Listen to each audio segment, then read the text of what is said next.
କହିବି କହ। ଆମେ ତ ହେଲୁ ଖଟିଖିଆ ଗରିବ ଲୋକ।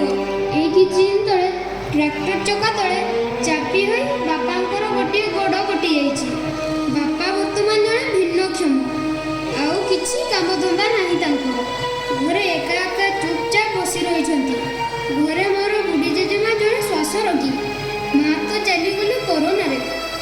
ମୋ ଉପରେ ବାହା ହେବା ଭଳି 2 ଜଣ ବଡ଼ ଭଉଣୀ। ବୁଝିଲୁ ସାଙ୍ଗ, ମୁଁ ଭାବୁଛି ପାଠପଢ଼ା ଛାଡ଼ିଦେବି। ମୋତେ ରୋଜଗାର କରି ଘର ଚଳାଇବାକୁ ପଡ଼ିବ। ଆଉ କିଛି ଆଶା ନାହିଁ। ଭବିଷ୍ୟତଟା କେମିତି ଅନ୍ଧାର ଅନ୍ଧାର ଲାଗୁଛି। ନାଇଁ ରେ ସାଙ୍ଗ, ତୁ ଏମିତି ଅମଙ୍ଗଳିଆ କଥା କହନି।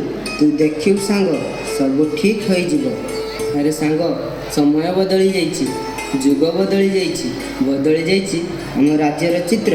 ଆମ ଓଡ଼ିଶା ନୂଆ ଓଡ଼ିଶା।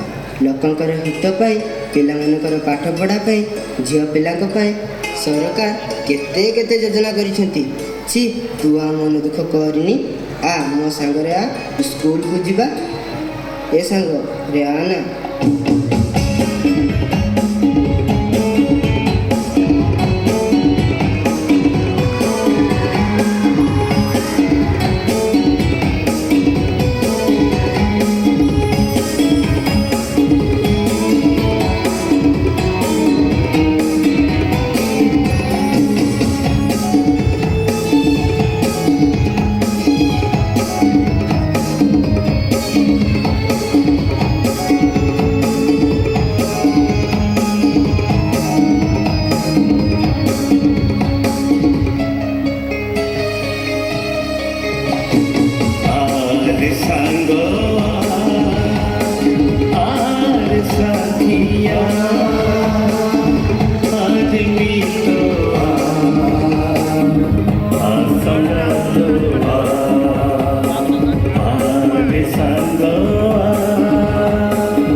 Sudah